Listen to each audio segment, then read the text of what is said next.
Peace, health and fitness family. It's Ralph for God Aesthetics.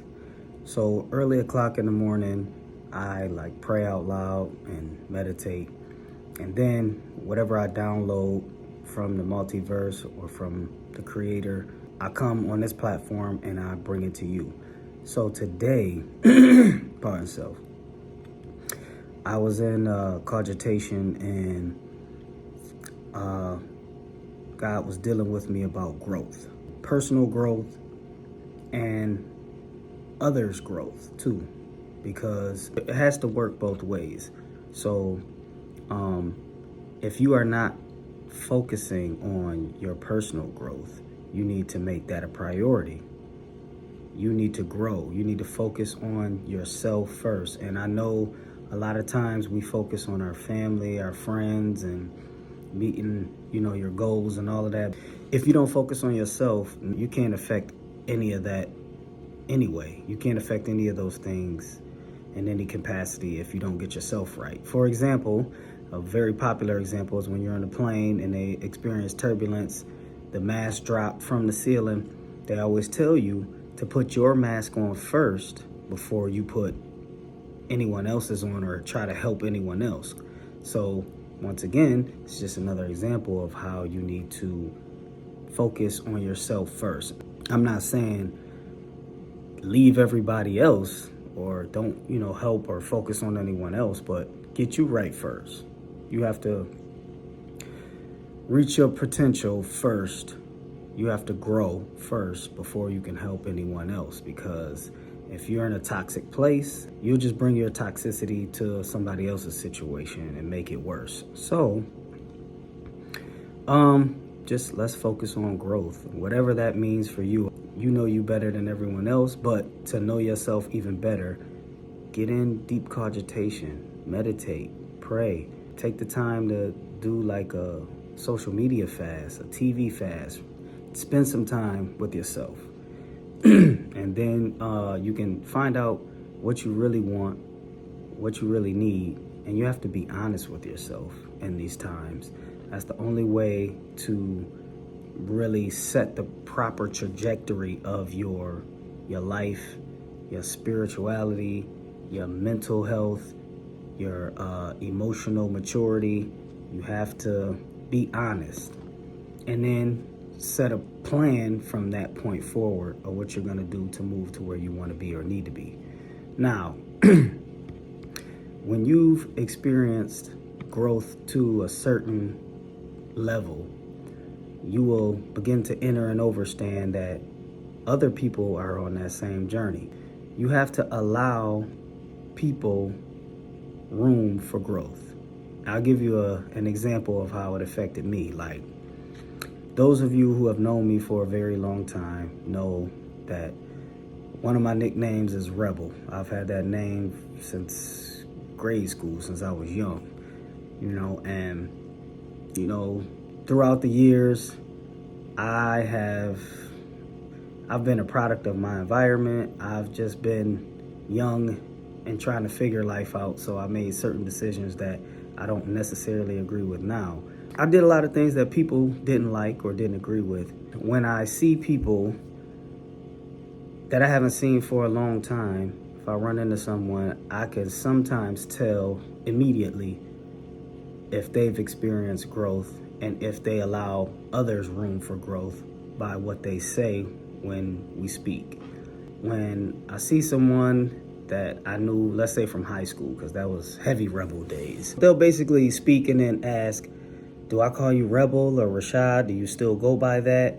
Now that tells me right there, they are giving me room for growth and maturity. They know that was a phase, and that person is not necessarily the person that I am today.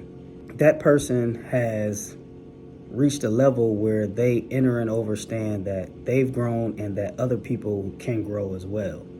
Because, sometimes you speak to people in those situations and they haven't grown. They're still in the same place. You have to look at it both ways. You have to give yourself room for growth, really facilitate that growth. And then when you see others, you have to give them room for growth as well.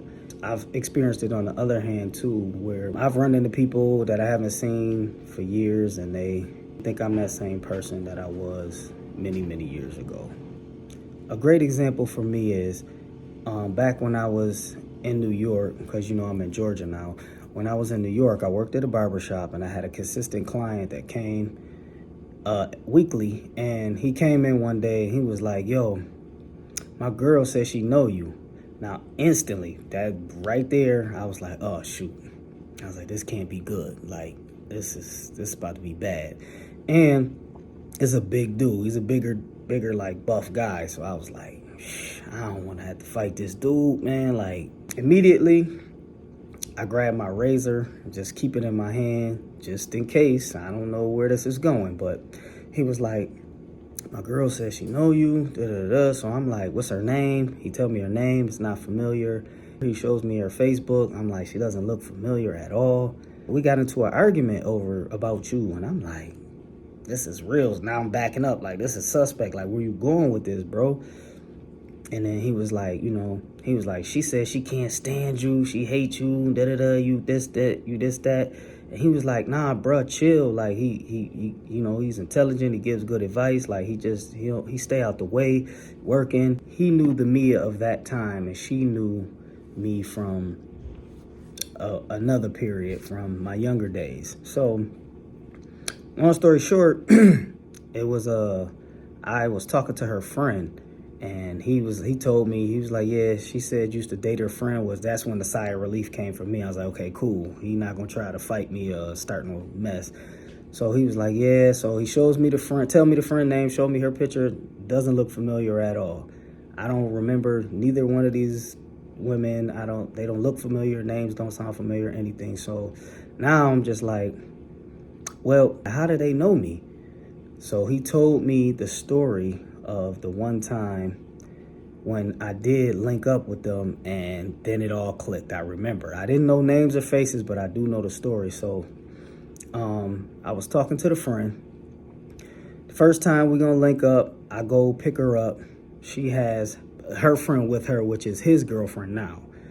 And first of all, I was just like, well, we linking up, we going on a date or whatever, we hanging out, whatever we doing, why you have your friend with you? And mind you, at this time, like I said, I'm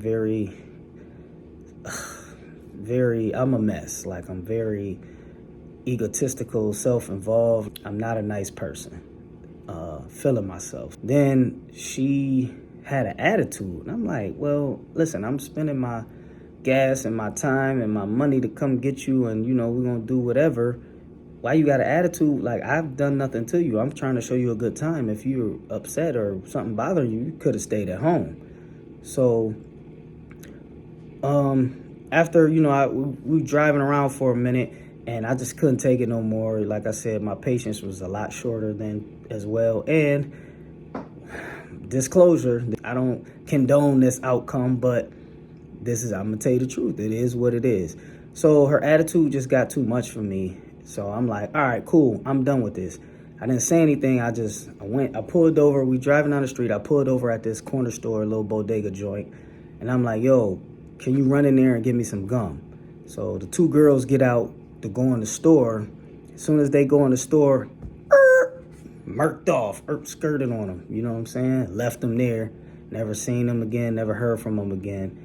And that's why that girl hated me, which, like I said, I understand. I get it. But that was over at that point 20 years ago or more.